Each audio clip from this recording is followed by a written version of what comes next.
Hi guys! Magluluto tayo ngayon ng garlic buttered shrimp with oyster sauce. Ito yung mga ingredients.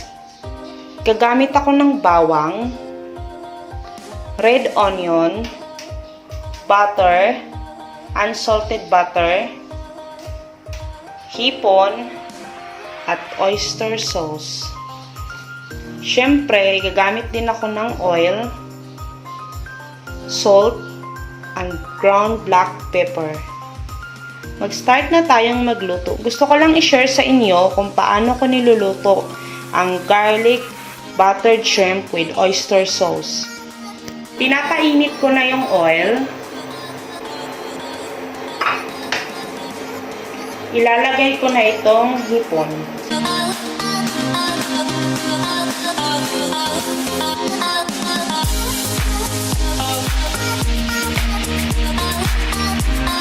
Yung hipon, hiniwaan ko siya dito banda. Yan, sana nakikita nyo. Ang purpose kasi nito guys, para yung lasa talaga, yung sauce, mapunta talaga dito sa loob. Yun yung purpose ko, kaya hiniwaan ko siya.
Ito na siya guys, luto na. Luto na siya. Pagkatapos maprito, isit aside muna siya guys. Pag mainit na ang kawali, ilagay na ang butter. Kailangan mahina lang yung heat para hindi madaling masunog yung butter. Ilagay ang bawang.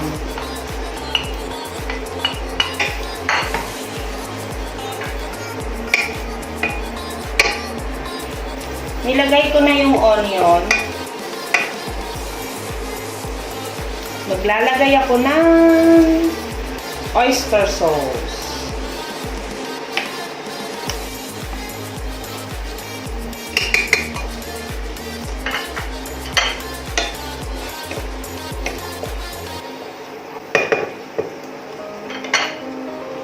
Dadagdagan ko siya guys.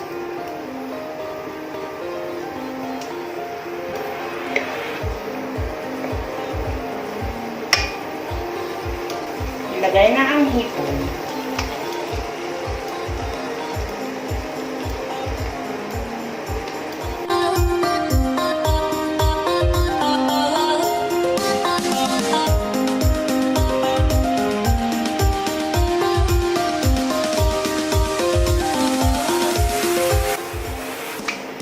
Yung hipon pala guys, half kilo.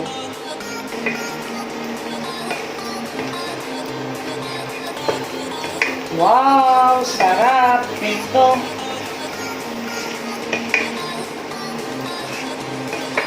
I-mix lang siya guys, haluin lang siya ng haluin. Kaya yung purpose ko, kaya ko hiniwaan yung hipon para yung sauce mapunta talaga sa loob, hindi lang sa balat. Lalagay ako ng salt. Maglalagay din ako ng ground black pepper.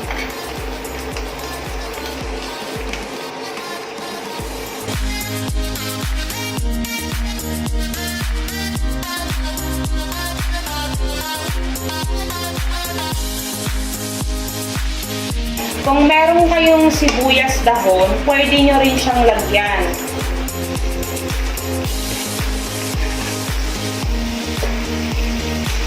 Ito na yung aking garlic buttered shrimp with oyster sauce.